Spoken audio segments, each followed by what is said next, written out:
আসসালামু আলাইকুম ভাই বোনেরা। তো আপনারা যারা মালয়েশিয়ায় আছেন, তো আপনাদের আশেপাশে ডাকঘর কিংবা পোস্ট অফিস খুঁজে পাচ্ছেন না, কিংবা আপনি জানেন না কোন জায়গায় আছে পোস্ট অফিস কিংবা ডাকঘর। পোস্ট অফিস হলে ভালো হয়। তো আপনার হাতে থাকা ফোনের ভিতরে দেখেন গুগল ম্যাপ আছে। তো তারপরে এখান থেকে সার্চ বারে ক্লিক করেন। সার্চের ভিতরে গিয়ে লেখেন পোস্ট অফিস।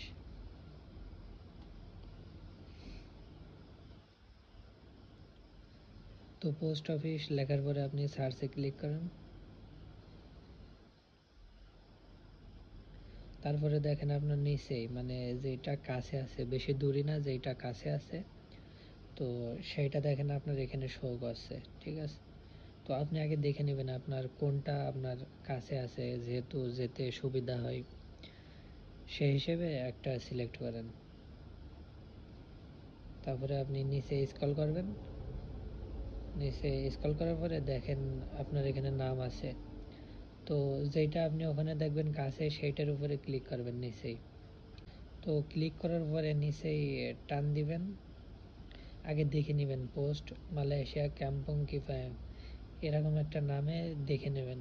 তারপরে নিচে স্ক্রল করবেন। তারপরে দেখেন এখানে লোকেশন আছে, এই লোকেশনের উপরে টিপ মেরে ধরে রাখেন। তারপরে কপি করেন এখান থেকে। কপি করে তারপরে আপনি ব্যাকে গিয়ে আপনি গ্রাফ কিংবা ইনড্রাইভ যেটা ইউজ করেন সেটার ভিতরে যান।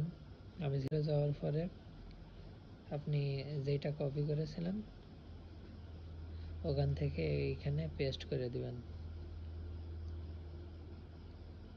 তো পেস্ট করে দেওয়ার পরে দেখেন নিচেই আপনার লোকেশনটা শো করেছে। ঠিক আছে, একদম নিচেই, মানে যেইটাই প্রথমে যেইটাই আছে ওইটার উপরে ক্লিক করেন। করার পরে আপনি এখানে দেখেন শো করছে আপনার এখান থেকে কত দূর। তো আপনার ভাড়া আমার লাগবে এখান থেকে 8 টাকা। হয়তো আপনাদের দূরে কিংবা কাছে হতে পারে, সমস্যা নেই। এভাবে আপনি গ্রাফ সার্চ দিয়ে চলে যেতে পারবেন, সমস্যা নেই।